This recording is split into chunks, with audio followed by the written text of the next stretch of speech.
You never know until you go live. We are live. Grrrrr.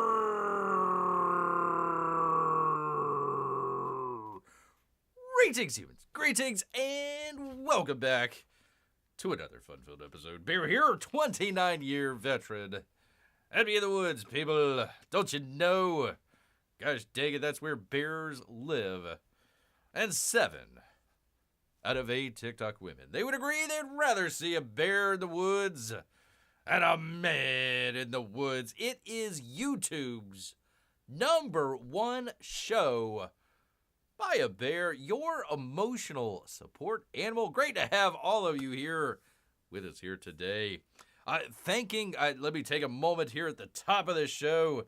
I got a number of new viewers out there checking out what we like to call the chat council, playing a little game called Civilization 7. So if you're just now joining us, this is not a Civilization 7 game stream. So we are not doing that. A little bit different.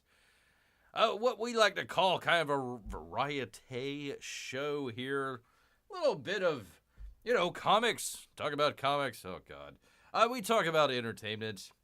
Bear has been trying to separate himself from politics, getting away from all that, you run for president of the United States and lose pretty badly. You kind of want to drop out of sight for a little while, stay away from the politics, not go to, like an AI conference in Babylon about, how it's intelligent.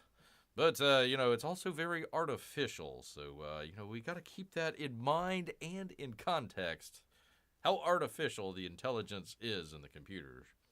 But great to have everyone here, including Amy. She says, hi, Bear. Amy, we missed you the last time. Definitely needed you around for some sage advice. All I had was P-Money to tell me what to do. Sometimes his advice is sage, sometimes it's not. So I missed you the other night. P-Money says, that water looks like the tide is rising. Hope Bear doesn't drown in his sleep after. No, I'm fine. I can float. We weakened our enemies yesterday, says P-Money, during our grand show against Harriet Tubman. So if anyone wants to check out the game, check out yesterday's live stream to see the Tubman Wars. Hashtag, go check it out, people. Definitely go check it out, people. So glad to have all of you here with us once again today. Sorry about the late start. Sometimes Bear collates everything together, gets everything together, and, sometimes you've got a couple minutes to kind of figure out, hey, how are we going to start the show? What are we going to, talk about in the little fun and games section that we have up front here?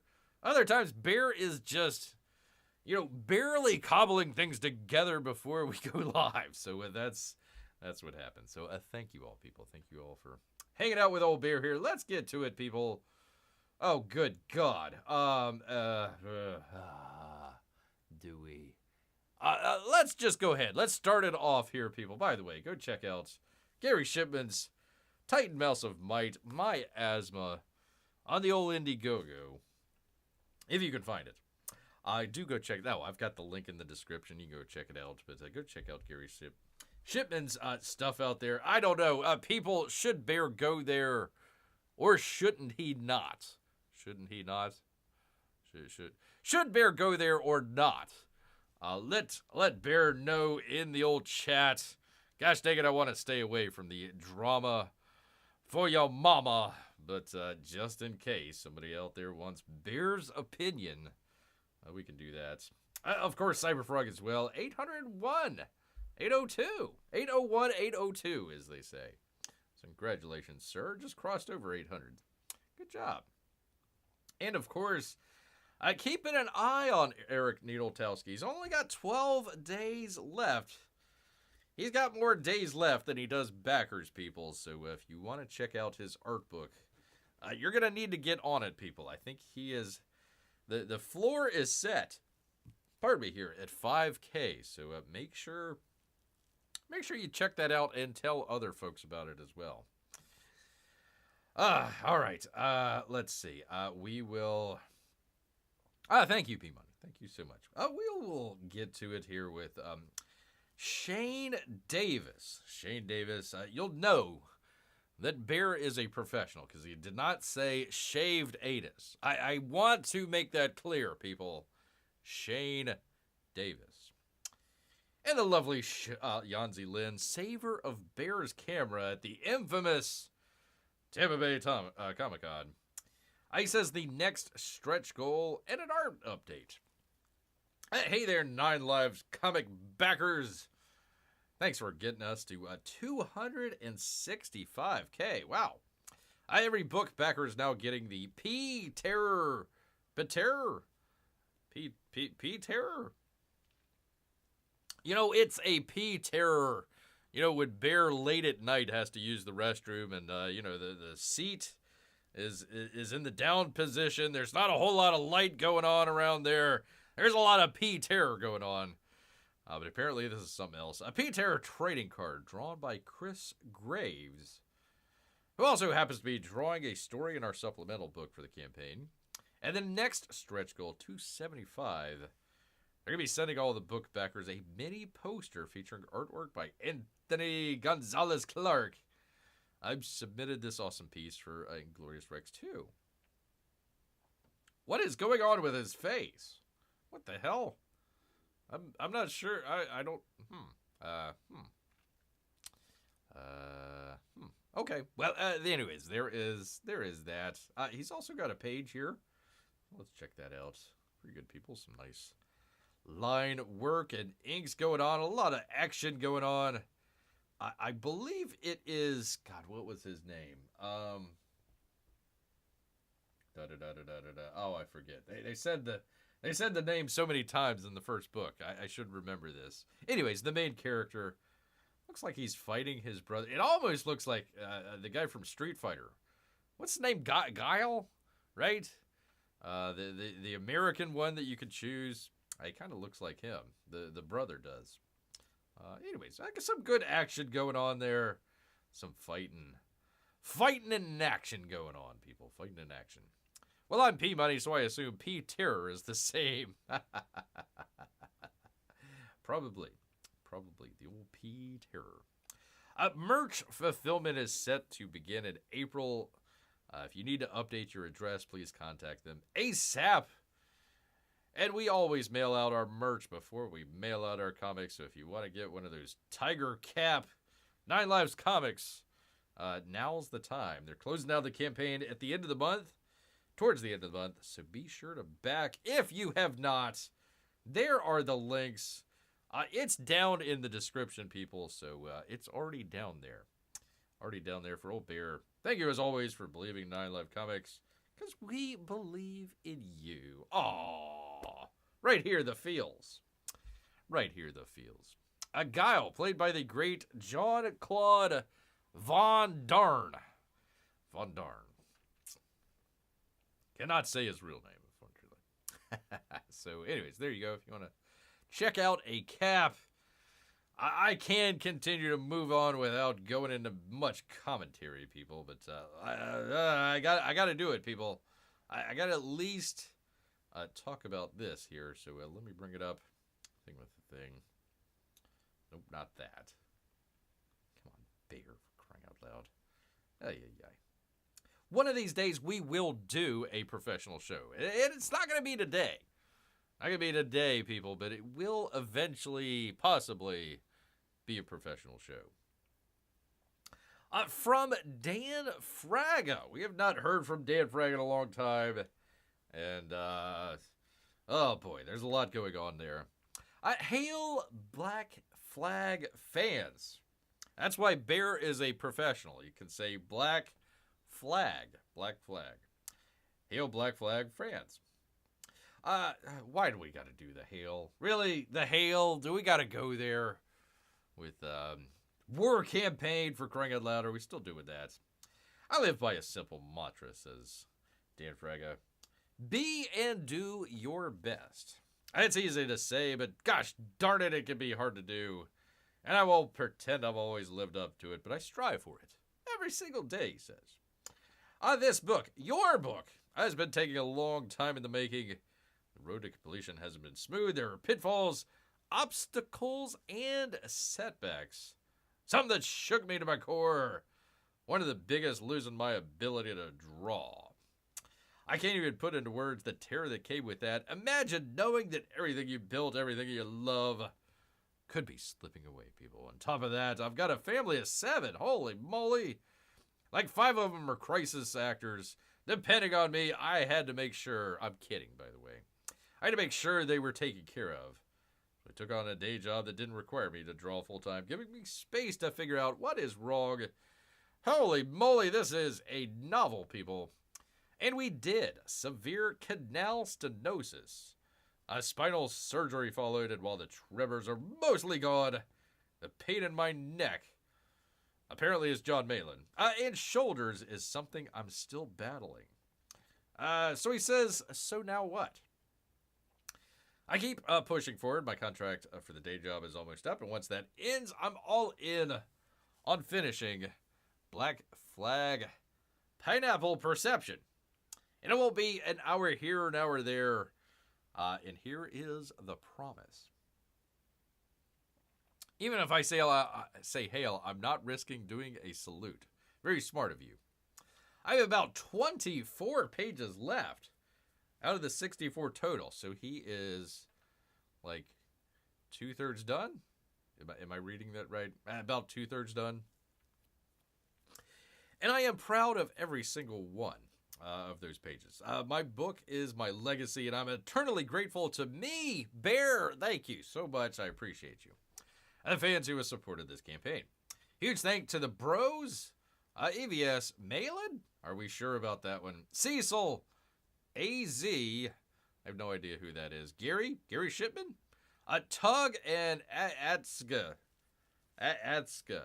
Tug and Atska. We got to remember Tug and Atska, even though I have no idea who that is. And everyone who gave me a platform to spread the word. As a thank you, I put together something special for the fans package, packed with high-resolution goodness.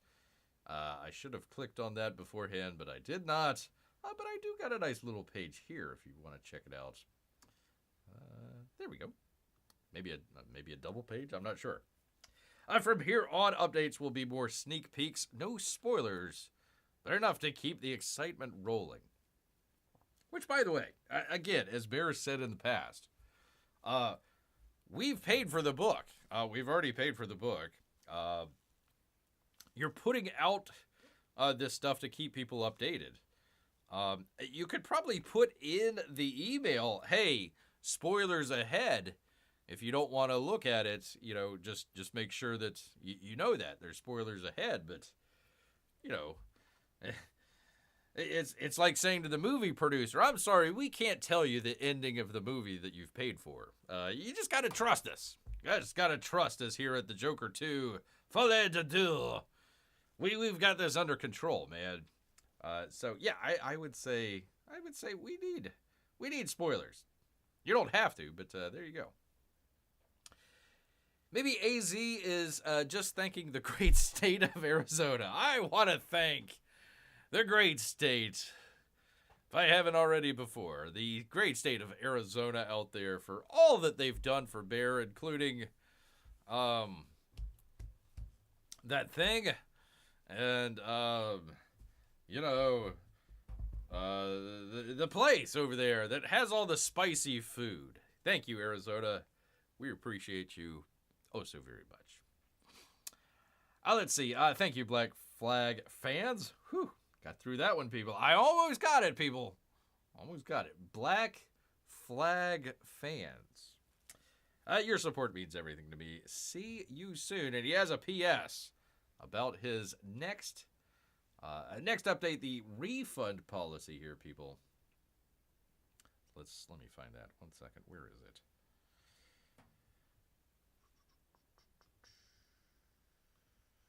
Zoink. There we go. Maybe he is thanking the great state of Arizona. You never know. I'm still trying to figure out what was it? ATSG. I'm not sure. Oh, is it Anna, that Star Wars girl? Anna, that star, I would assume WG, but okay. All right, we'll go with it. We'll go with it. Gary from Nerdrotic, I guess? I'm not sure. I want to assume it's just Gary Shipman instead. Anyways, update on Black Flag and refund policy. Hail! Hail! As you know, independent publishing is a labor of passion and dedication. All funds raised for Black Flag were placed in an escrow and fully invested in the production, covering art, printing, materials, yada, yada, yada.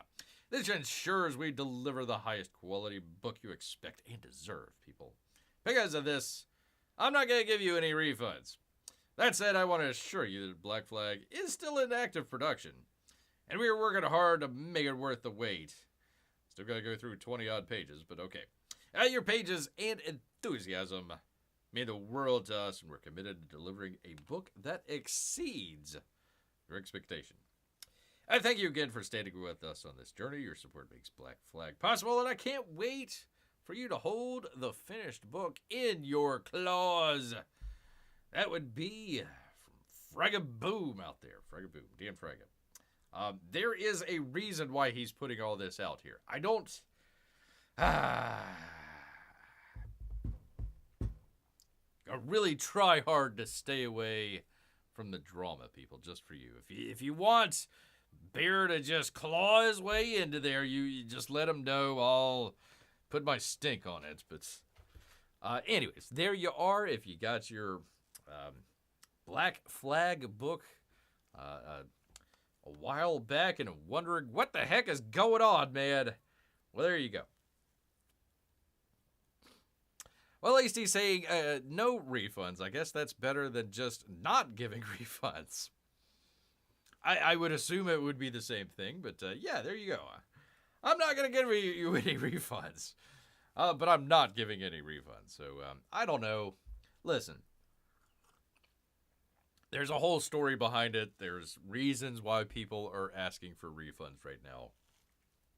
The one thing that I let me just blanket statement here, not directed at anybody. I would think, especially, and I don't know how much this made. Let's just say it was over 100,000. I'm not exactly sure, but let's just say it was over 100. Yeah, you need art, printing material, all that sort of stuff. You might want to just in that escrow account just squirrel away like 5% of that, and just have that on the side in case people do want refunds. I understand where people come from, where it's like, okay. You're giving money to this artist. The artist is buying materials and all that sort of stuff. So unless there's kind of a specific reason why you need to get a refund, just assume that money's going towards the production of the book. But, you might want to have just a little bit set aside there just in case. So there we go. Let's see. I don't want to know right now, Bear. I've avoided a lot of the comics drama lately. Oh, boy, oh, boy. Maybe one episode will be a pure comics drama show. I could just do, what everybody else does and just show somebody else's video and then every once in a while stop the video, make a comment on it, and then play it again. That's like the least effort show that Bear would ever have to do. I would just let somebody else's content speak. And just kind of come in every once in a while. And I really kind of want to do one where it's like somebody's commenting on the video, commenting on that video. And then Bear would be commenting on that. So it'd be like a big Inception type comment trash cast type stream out there. That's where Bear wants to go with it. But just let me know when the book's coming out, for crying out loud, people. This is not middle school, and I don't care about your personal, all this other crazy stuff. So thank you, people. Thank you. Bear will not make a mention of what's going on because we've got more important things, people. Much more important things to talk about, including, if Bear can find it here, I've got an update, people. I've got an update for you, people. They've keeping an eye on it. Some people just come in and oh, the big news of the day, and they, blah, and then they don't ever follow up or anything like that. Bear's gonna follow up, people. Gonna follow up, people. All right. Anyways, where the hell am I? It would help if I clicked on the thing to be able to follow up. That'd be really, really helpful here, Bear. Yes, an update, P-Money. Yes, indeed. From Deadline and Caroline Frost, people. James Bond will remain British and a man under Amazon's management of the character in their report here. James Bond, as we talked about before, is now, this has got to be the just strangest thing. Amazon MGM Studios. Pick one. If you're going to, Amazon, here's my advice. If you're going to have movies in the movie theater, just call it MGM Studios. If you're going to have movies that are on the Amazon streaming service, like exclusively, call it Amazon Studios. But when you call it Amazon MGM Studios, it makes it really, really, really confusing. Update about the banana art piece. Sad news, people. Sad news, that banana has went rotten after all these months. And the guy that spent, what was it, $13 million or something like that for it, has a piece of rotten fruit on as well. So there you go. There is your update for your banana art piece. Sometimes, they do kind of, it takes a while. It takes a while to kind of come back around. That banana art piece, man, oh man, that took some years, but Bear was on it, people. Bear was definitely on it. Let's see. Following the buyout of producers Barbara Broccoli and Michael G. Watson, which we talked about a couple episodes ago, will remain a man and British, or at least Commonwealth, according to UK media. Just said male and British. Still could be a member of the LGBTQ. Our first trans Bond. He's sleeping both with the men and the ladies out there. He can swing both ways. The Daily Mail reports, following speculation, how 007 character will evolve with Amazon. Said stripulating the spy will not change gender or nationality, people. Which was always interesting because none of the Bonds were actually like British. Pierce Brosnan was Irish. Sean Connery was Scottish. Even Daniel Craig, wasn't he like Welsh or something like that? Or maybe I'm thinking of another one. I don't think there was ever an actual British Bond, if I remember correctly. Canada is part of. P-Money is throwing his hat into the ring, saying I could be James Bond.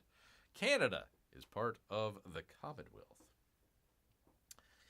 James Bond has been one of the big screen's great icons since his first outing in 1962's Dr. No, which we did a watch-along. You go check it out down. I'll put a link somewhere around here. His daughter, Barbara, and stepson, Wilson, took over the battalion and have steered the brand into a billion-dollar franchise over the last couple decades. Last Bond film was 2021's No Time to Die, starring Daniel Craig. Broccoli would not be rushed on finding a replacement for a leading man. Following Amazon's purchase of MGM Studios, including the Bond IP, creative differences were reported, culminating in last month's complete buyout by Amazon, $1 billion. Speculation is rife about how Amazon will capitalize on the new property. There have been so many erroneous rumors about the future of Bond. Amazon is committed to keeping the spirit of Bond alive, and that means he has to be British. You know what? It would be interesting if he was like Amazonian. That would be the Amazonian James Bond. Or from the Commonwealth, and he has to be male. We're going to check. We're going to be checking downstairs just to make sure. He's got to have length and also girth. Other questions about the brand, including the prospects of spin-off shows? No spin-off shows, just movies. What's so hard about this? Prequels? How the hell are they going to do a prequel? James Bond in high school. the high school years of James Bond, the formative years of James Bond in high school, and getting rejected by women left and right until he works on his smooth attitude. Other characters such as, why would they make a Miss Moneypenny spin-off show? What are they going to show? Her sitting there at the desk? I'm waiting for James Bond to come in so he can throw his hat onto the... Like, what is she going to do? What is she going to do? Q? Is there enough there for Q to have his own show with? I don't know.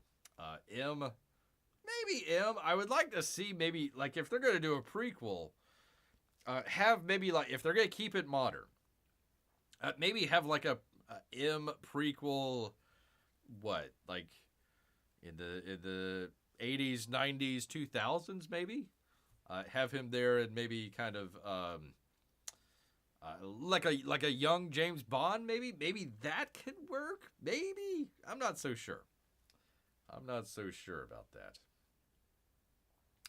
P-Money says, I'll have my maple syrup shaken and not stirred. Good luck with that.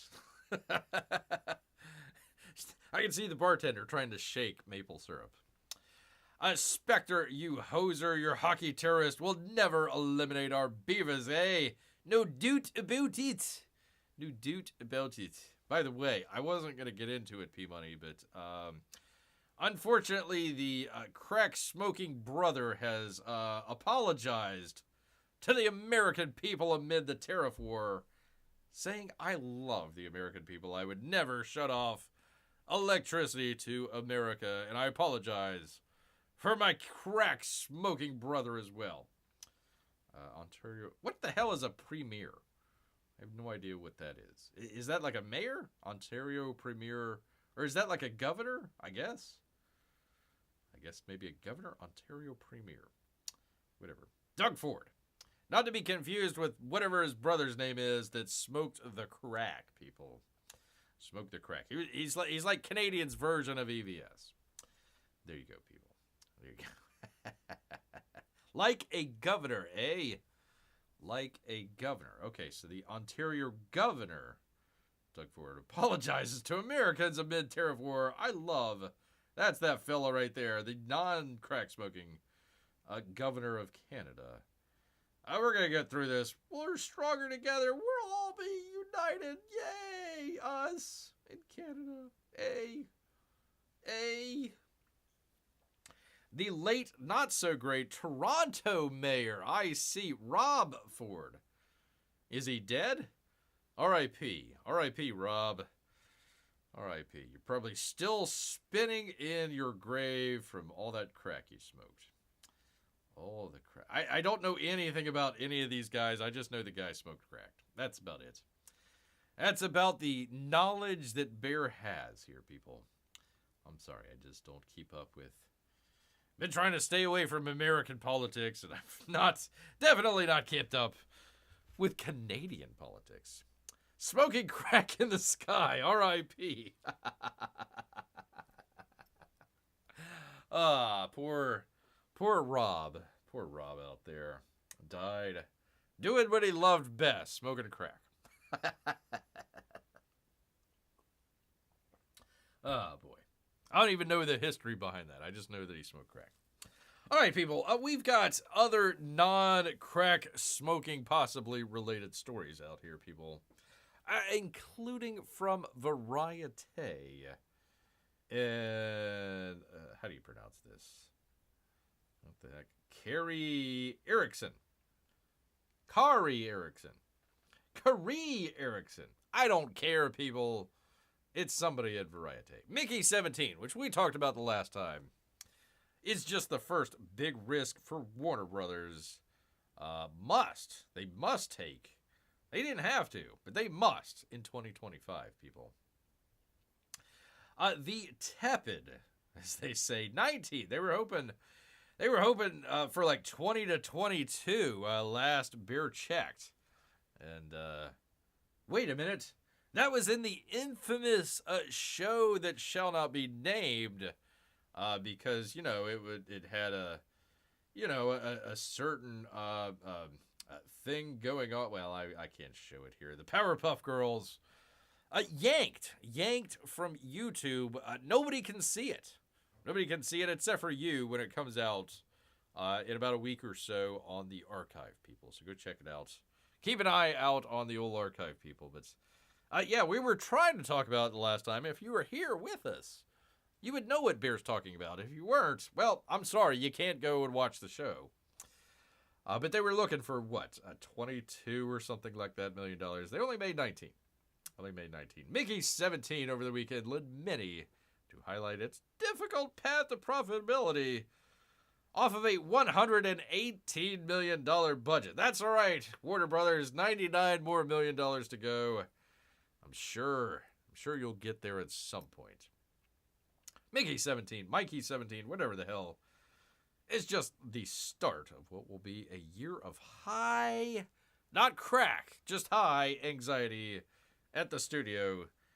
And yet it's the bumpy road Warner really has no choice but to take, they say. Oh, really? They have no choice. None whatsoever. Okay, well, all right. Well, let's see what they got upcoming here, people. Let's see what they've got upcoming here. We see Mickey 17 there. $118 million alleged budget. $150 million for a Minecraft movie.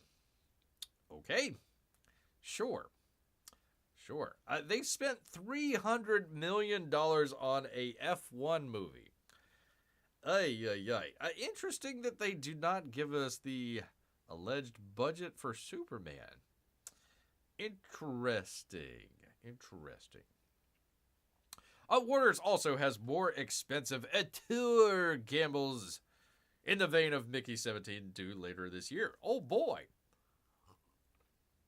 Which, by the way, in case people get all twisted here, I would rather see a studio take a risk and completely bomb on the movie than not take a risk and just kind of deliver a generic, just, you know, either action movie or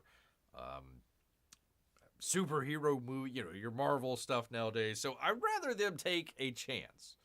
Hopefully one of them works, but the idea is to take a chance with movies that don't cost over $100 million. Ryan Cool, I always keep calling this guy Rooster Cooliger. Horror film Sinners is out in April, and Paul Thomas Anderson's One Battle After Another is currently slated for August. If you recall, Cooliger is known for delivering a billion-dollar success to Disney and Marvel with Black Panther. I don't think they're going to see that on this one. Well, Anderson is highly praised as a filmmaker and has been for decades. Yeah, but I don't know that Paul Thomas Anderson has ever had a film that's made over, you know, let's just say $50 million. That There Will Be Blood maybe is his most profitable film, I would imagine. I'd have to look it up. My goodness, says Peabody, what is F1 that's one expensive effing movie? He didn't say effing. I just threw that in there. We'll get to that. Let's see. Both directors' films for Warner this year come with a hefty price. Sinners reportedly cost $90 million to produce. One Battle After Another, well over $100 million. Like Pattinson, is it Pattinson? Pattinson. In Mickey 17, other films are led by A-list talent, with Creed and Black Panther's Is Michael B. Jordan a A-list talent? Are people just like dropping whatever they're doing and saying, you know what, I'm going to go check out the next Michael B. Jordan film? I don't know, maybe. Top-lining Sinners and Leo DiCaprio tackling Anderson film. Warner Brothers doesn't have a strong slate of top-shelf franchise entries to trot out this year. Superman, the lone DC film, is the culmination of DC co-chief and director James Gunn being hired to figure out a more streamlined approach to Warner's flagship superhero brand. Good luck with that. As the DCEU petered out in 2023. Last year's Joker didn't exactly right the ship, generating a fraction of 2019's billion-dollar success, with a budget about twice the size of Mickey 17. And this leaves The Batman as the one remaining tangible DC film series before James Gunn's DC Universe proves itself. But the next Batman to star Robert Pattinson won't be out until 2017. Mickey 17 was Pattinson's first leading role since his successful turn, as Bruce Wayne in 2022. Well, let's see. Let's see what Robert Pattinson, however they pronounce it, has to say about that. He says, I'm going to be too effing old to play Batman by the sequel. Lovely, lovely picture there, by the way, for all the ladies out there. Mickey 17, Robert Pattinson said aloud what we were all thinking, proving that he's well aware that the Batman #2 is taking way too long to develop. The actor, who was in his 30s when he was originally cast as the emo caped crusader, God, a sentence I hope I never have to say again, is now close to being an old man at 40 years old, meaning the point is getting lost, I'll say. His Dark Knight was supposed to be starting out in his second year as a vigilante, but Pattinson is getting too gosh darn old to pull it off, even if he does look very youthful. I started out as a young Batman, and I'm going to be effing old Batman by the sequel, he says, if there is one. Noted great cinematography here in The Batman that you can see. His cowl there, I guess, and there's something there in the background, and some newspapers that's brightly lit against a dark screen there, and yeah, okay. This is The Batman in a nutshell. You can't see anything. When Mickey co-star Naomi Ackie asked him if he was 35, Pattinson said, heck no, man, I am 38 gosh darn years old. I am old. I'm old, but I'm healthier, he says. Sure. The Batman 2 has been pushed back to 2027. And by then, Pattinson may maybe be part of the mainline DC. Who knew? Who knows? Bear doesn't, but I'm going to guess probably not, man. Probably not. They're going to do that the bold and the beautiful. Bold and the beautiful. Anyways, it goes on. Yada, yada, yada. I just want to get a little flavor there. How old is Pattinson? He's an old man, 38 years old. He's too old, but Affleck wasn't. Well, Affleck was supposed to be like the old Batman, right? I mean, not like old, but, middle age, let's just say. He's still able to get, J-Lo and Jennifer Gardner, so he hasn't lost his touch. Robert Pattinson, I suppose in the movie, maybe. Welcome back, Amy. Welcome back. We're talking Warner Brothers and Batman over here. So Robert Pattinson, even though he was, 30, 35-ish? I think they said he was supposed to be playing, I'm going to guess, late teens, early 20s? I'm just taking a guess on that one. I don't know if it ever actually said in the movie. I don't know if you want to have a 45-year-old emo, a Batman out there. Get off my lawn, you dang kids, while I go listen to Nirvana. Yeah, that makes me hip. Before I break a hip. Gosh dang it. So I suppose he's, supposed to be, in his 20s, I suppose. I don't know. But, yeah. Oh, another Final Destination movie. Yay. Yay. For those who don't know, The Batman is one of Bear's all-time favorite movies.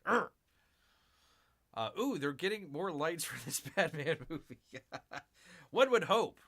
Actually, they need to make it darker, honestly, because Robert Pattinson's getting old, and they don't want to show all the, all the age lines on his face there. So they got to make it even darker.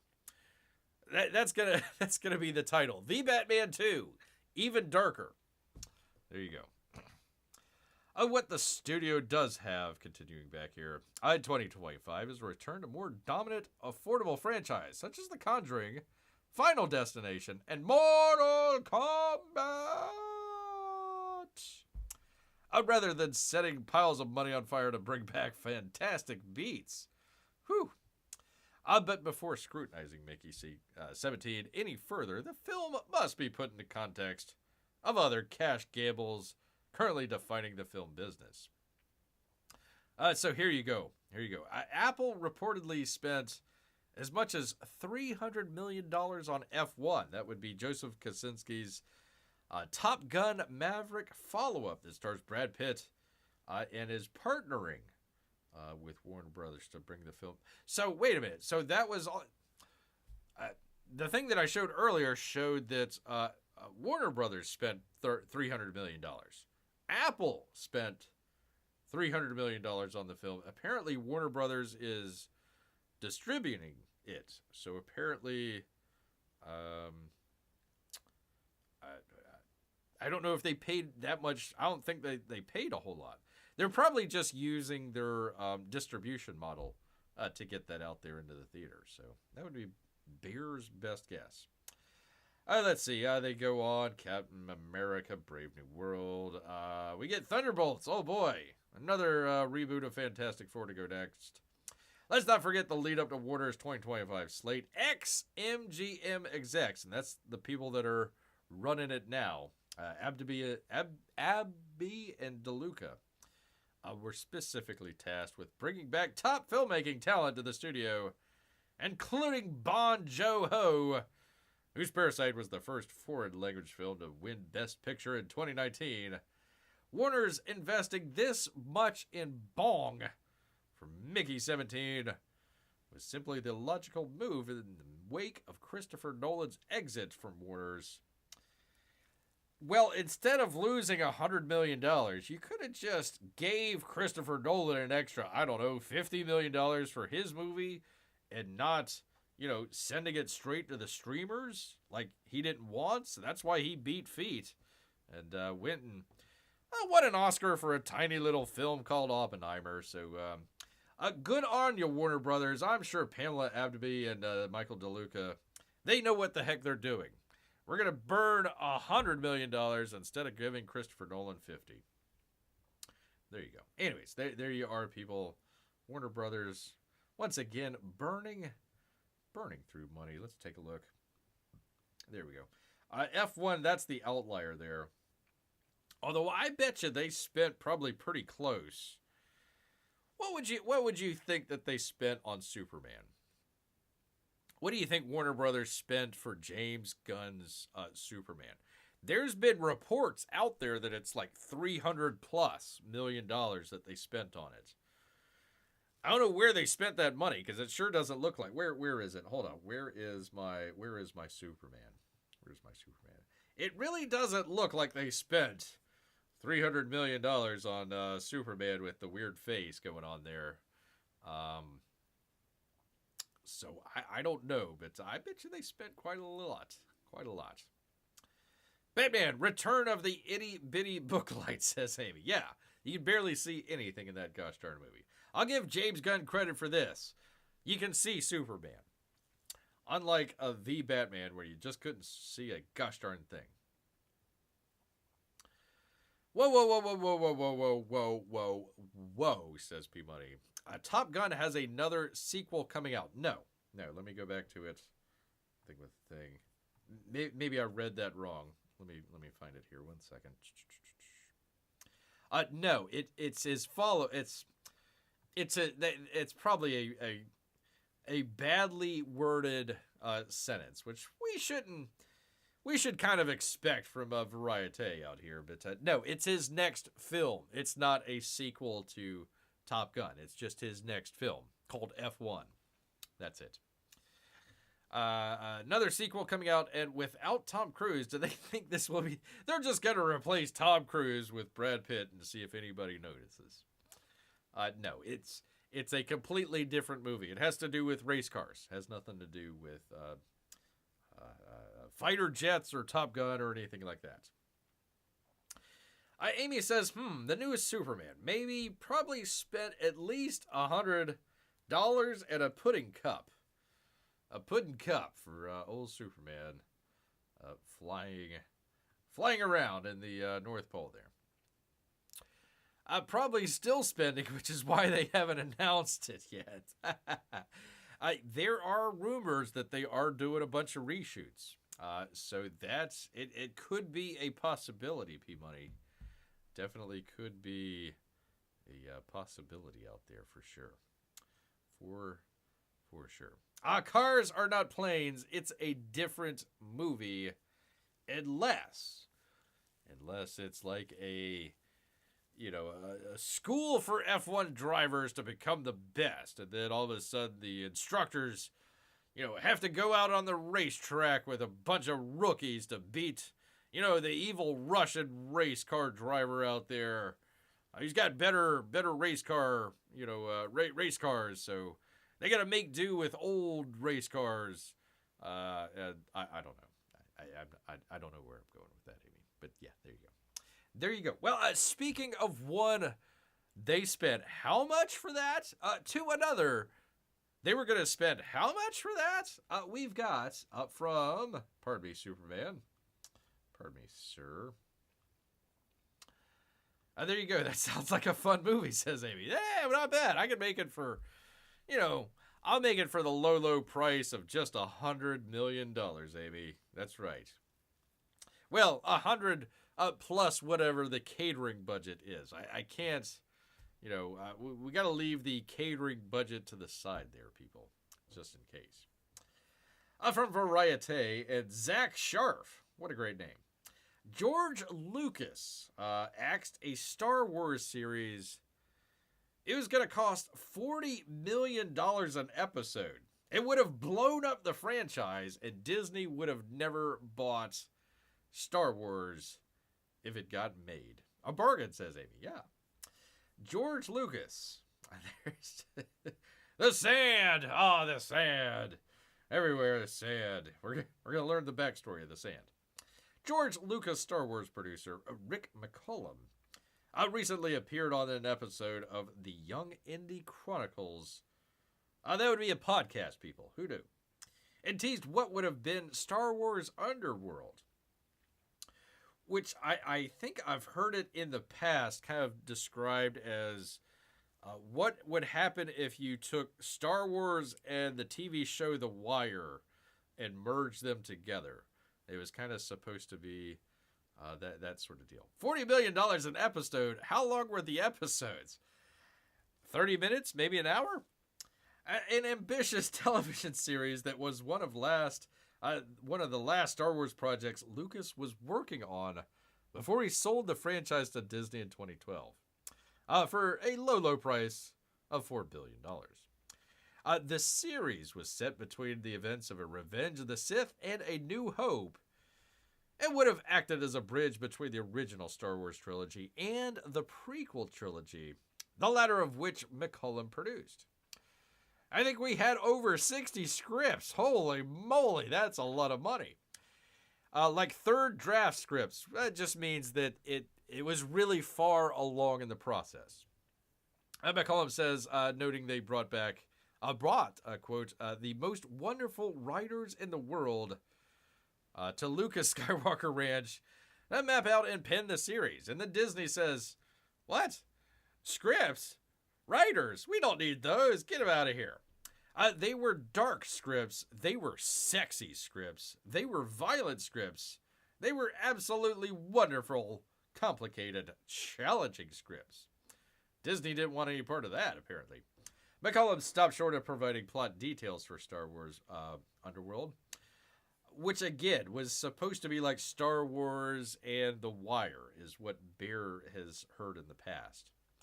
But said the series would have blown up the entire Star Wars universe, and Disney would have definitely never offered George to buy the franchise. Man, oh man, we missed out on sounds like an interesting Star Wars TV series, and we would have, nixed the whole Disney buying it at the same time. Man, I would have loved to have lived in that alternate universe. Other producers said not making Underworld remains one of the, quote, greatest disappointments in our lives. Holy moly. Adding the problem was that each episode was bigger than the films. So the lowest they could get it down to with each episode that existed was $40 million an episode. That was the low bar. $40 million.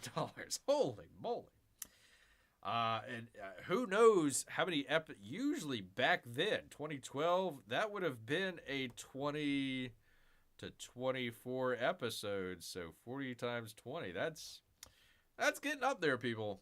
That's definitely up there.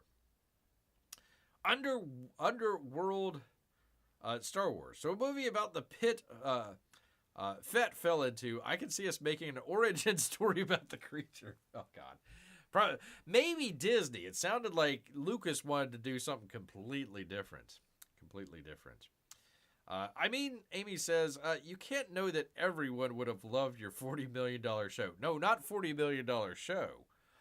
$40 million for the cheapest episode.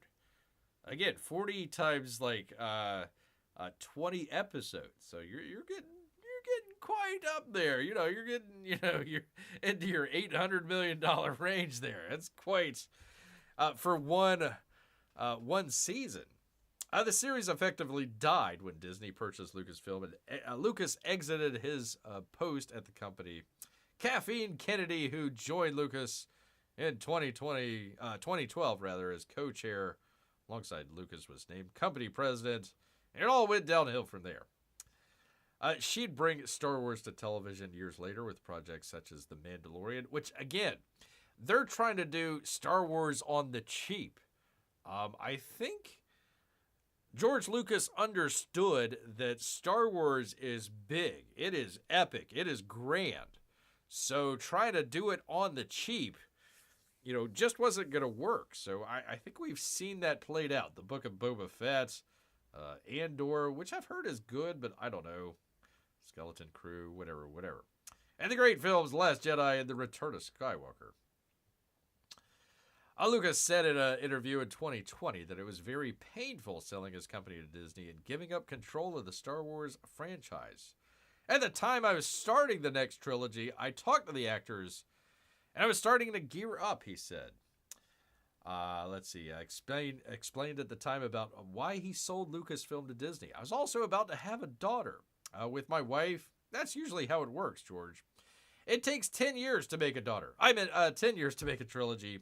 Episodes 1 to 3 took from 95 to 2005. I'd still be working on episode 9. In 2012, I was 69. So the question was, am I going to keep doing this show for the rest of my life? Do I want to go through this again? Finally, I decided I'd rather raise my daughter than give anybody else another Star Wars movie by George Lucas. Lucas contemplating not putting Lucasfilm up for sale, instead have something else run the production of his planned sequel trilogy. But at the end, he says, why bother? I spent my life creating Star Wars. 40 years, he says. Almost as old as Robert Pattinson. And giving it up was very, very painful, he added. But it was the right thing to do. I thought I was going to have a little bit more to say about the next 3 because I've already started them. But they, being Disney, decided they wanted to do something else. And that something else was something crap. Things don't always work out the way you want. Life is like that. Womp, womp, womp. So instead of having a Star Wars TV show, which would have been the most expensive show, at least until the Amazon, what was it? The Game of, no, not Game of Thrones. What's the one? The Lord of the Rings. Other than that show, one of the most expensive series ever made, and George Lucas coming back to do another 3 movies.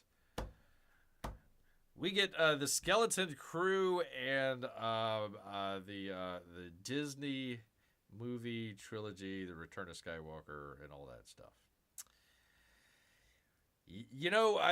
Sometimes the events of mankind, it can go one way or could go another way. And we'll never see. We'll never see what was going to be what George Lucas had in mind there. Well, you can't blame someone for shelving a show with that budget. Yeah, probably he would have to find somebody to co-produce that with. My goodness, how old did he have that daughter, says Peabody. So he was 69 apparently. So there you go. That answers that.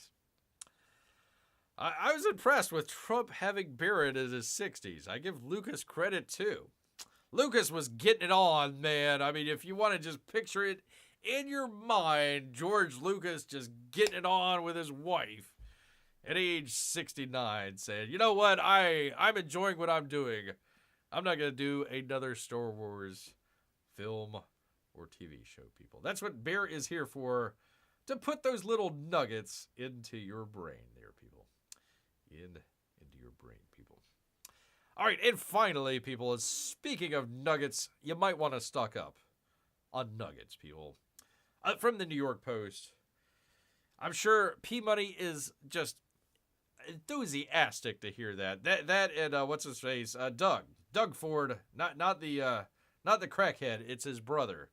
It's his brother instead. I'm sure they're both thrilled to hear this news. Tariffs may raise already inflated food prices.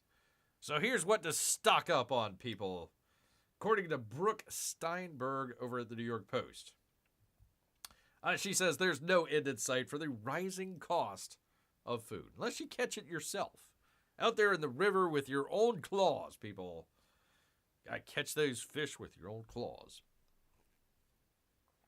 On the heels of post-pandemic inflation, price tags at the grocery store are expected to multiply yet again once El Presidente Trump's tariffs against Mexico and Snow Mexico go into effect. Canada and Mexico are the two top suppliers of food and beverage, according to Eating Well. And prices will likely change quickly once tariffs are implemented. Not to mention the potential for supply chain disruptions. Pardon me. While demand stays high, people. Food items such as beef, seafood, no!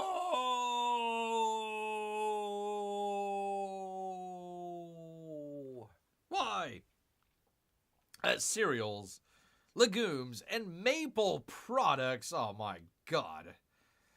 We'll have to just resort to getting our maple syrup from Vermont. Ugh. We'll see prices change soon after tariffs on Canada go into effect. Canada will put tariffs on snow eventually, says P-Money. Good luck. As for Mexico, Americans can expect a price increase on a litany of fruits and vegetables, including avocados, tomatoes, peppers, berries, cucumbers, and greens, as well as sugar, OJ, and some cuts of meat. Not the maple salmon. No!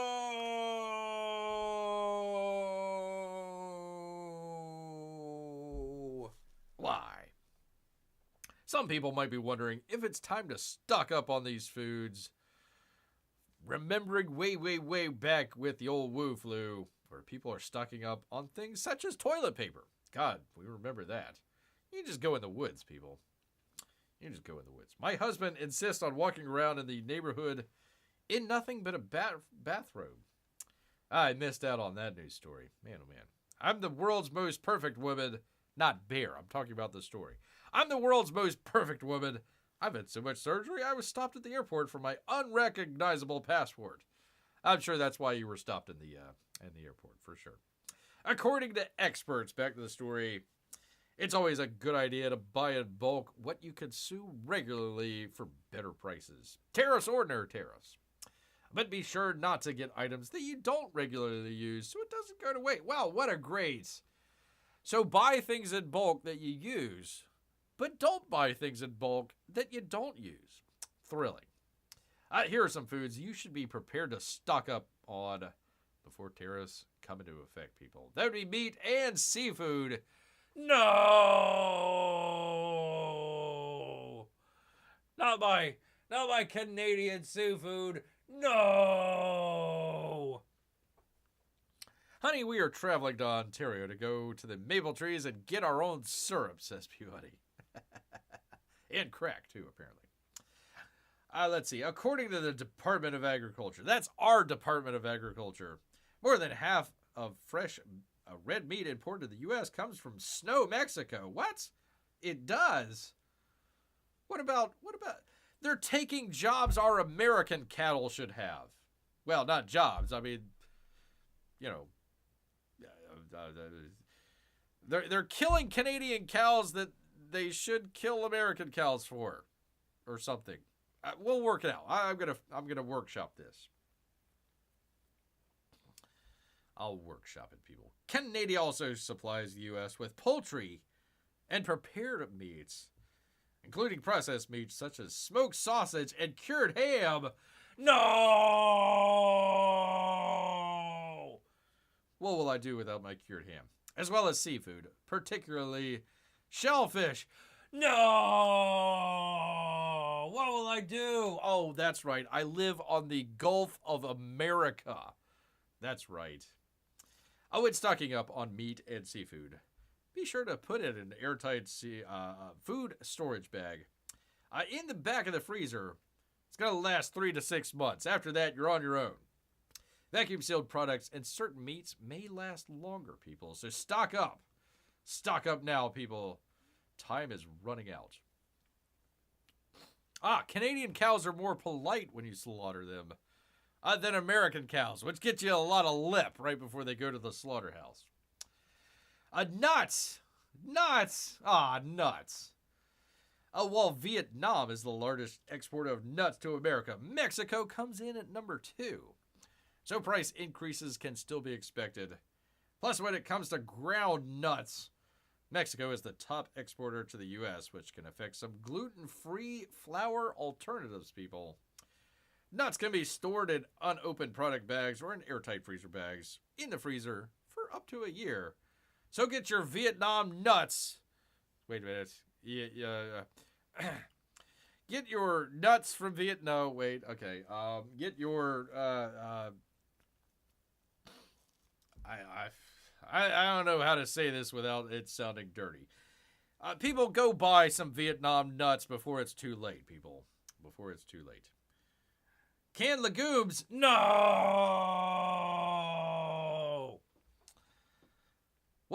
How will I store my canned vegetables? Oh, and lentils. How will I get by? Guatemala, Mexico, Peru, and Snow, Mexico are America's largest suppliers. As of 2022, the U.S. was the #1 importer of legumes, people. Canned legumes, such as beans and lentils, can be stored in a cool, dry place for up to 5 years, like the pantry.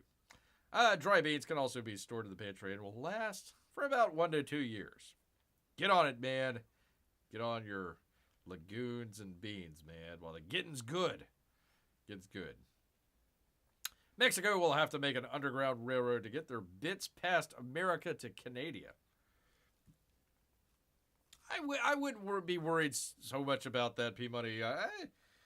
Mexico, they're pretty adept at sneaking things across the border. You know, whether it's food or drugs or people.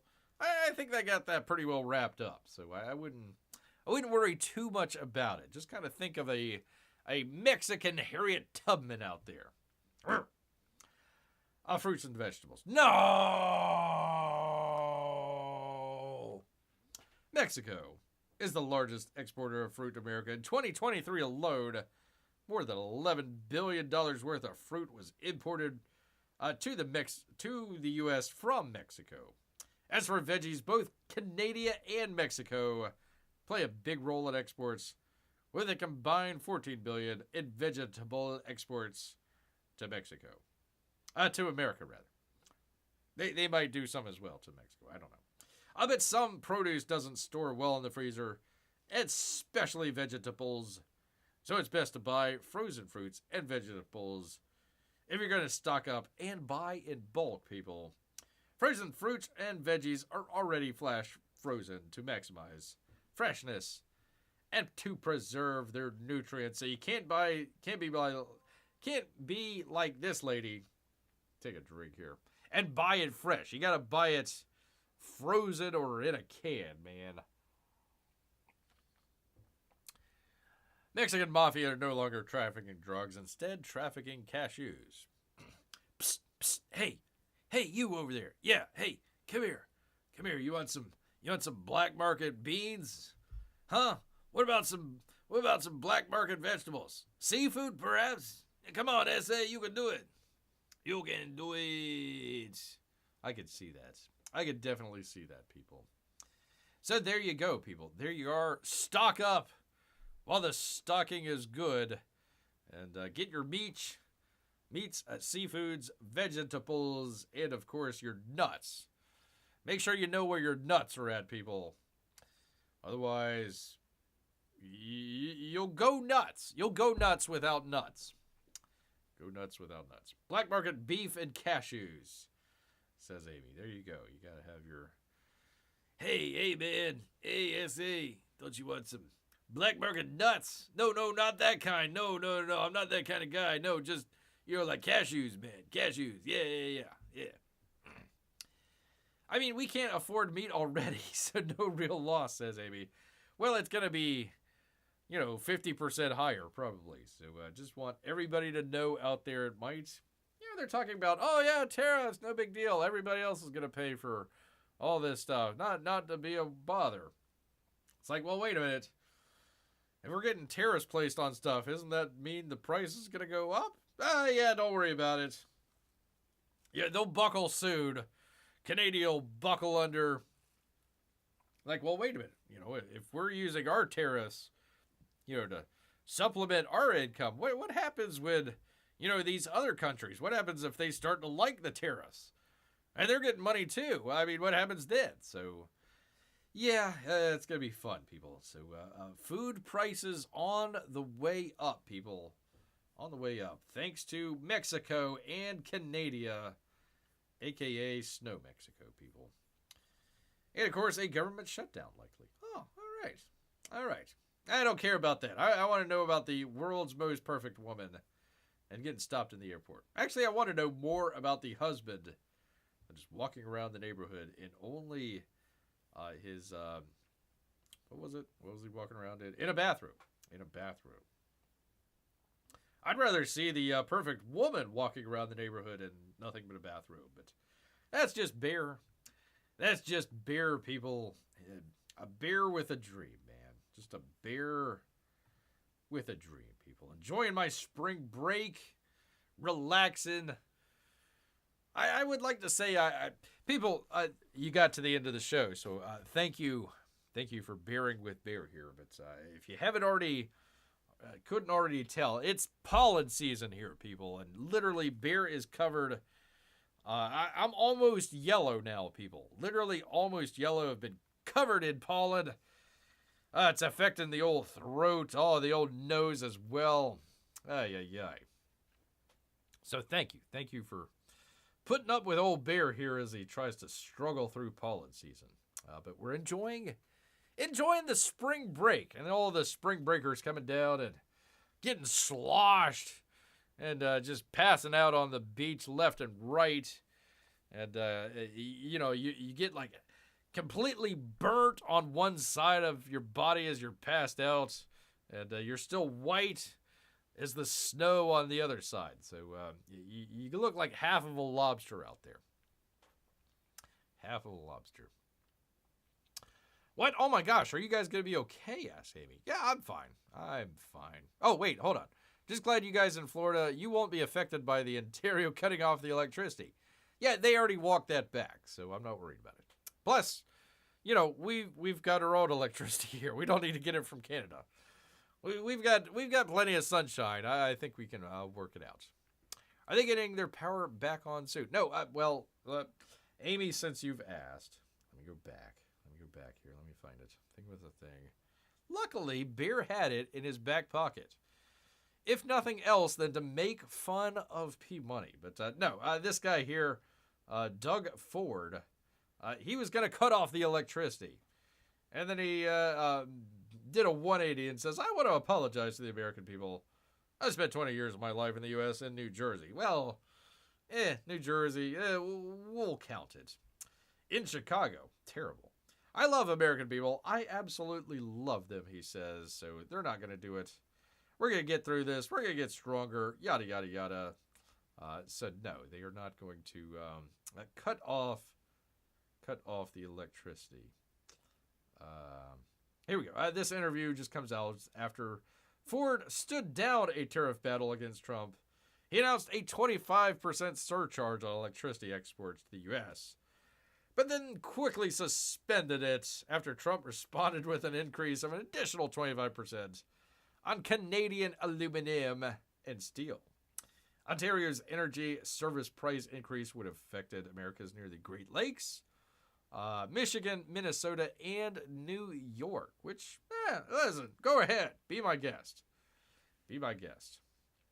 Ford and Lutnick announced in Tuesday on a joint statement that they avoided the international escalation and will meet in D.C. this week to resolve issues when Canada becomes America's 51st state, people. 51st state. So there you go, people. There is that. He does not smoke crack. That is his brother. Recently departed brother out there, people. So Canada is not for sale. He's got to put it in both English and in French. Just in case. Just in case. Amy says, I'm glad everyone is all right then. Yeah, it was a hullabaloo about nothing, Amy. I thought it was going to be like rolling brownouts in Cali. No, we're not going to. We won't put up with that. Well, maybe New York will, but Florida wouldn't. Not us, Amy. We're all right, man. We're all right. We're gonna make do. We're gonna make do with or without Canadian electricity, people. Maybe, you know what we could do, Amy, is we could charge a 25% tariff on all of the Canadian spring breakers that come to Florida. That might be a way to at least be able to afford the price of meat. Definitely an idea out there. I was in Ontario in the early 2000s during the famous blackout caused by a tree hitting a power line, and it knocked out like most of the Northeast corridor for like 2 days. That was fun. That was interesting. Everybody behaved themselves at that time. Not anymore. Not anymore. I'm sure that would, fires and, Antifa and everybody would just be going crazy now. So we got to keep the lights on. We got to keep the electricity on. God forbid. Might be the Chinese that take out our electricity, but it's not going to be Canada, people. Definitely not. Definitely not. One tree, says Amy. One tree. Yeah, knocked out the entire Northeast corridor. Completely knocked it out. Good times, man. Good times. Bear was comfortably here in Florida and didn't have a single issue, man. I was all good, man. I was all good. Yes, indeed, people. All right. Well, once again, people want to say thank you for showing up to a little show called Barely Live. We do it every Wednesday and Saturday. 8 o'clock, unless, of course, YouTube tries to ban one of the episodes. But that's all right. That's what we got the archive channel for. Down in the description, if you want to find out more, just type in Barely Live if you don't. But I want to thank old P-Money out here. Amy and Melissa as well. Amy is their AD and Q tonight. Of course, all of our Russian bots and lurkers as well. Appreciate each and every one of you for coming out. Spend a little of your time with Bear. Do appreciate it. But you know what, people? All of this talk about Canadian seafood prices going up has made Bear hungry.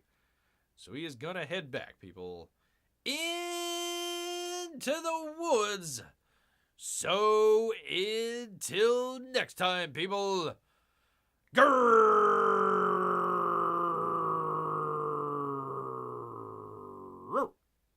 Okay. Night, everyone.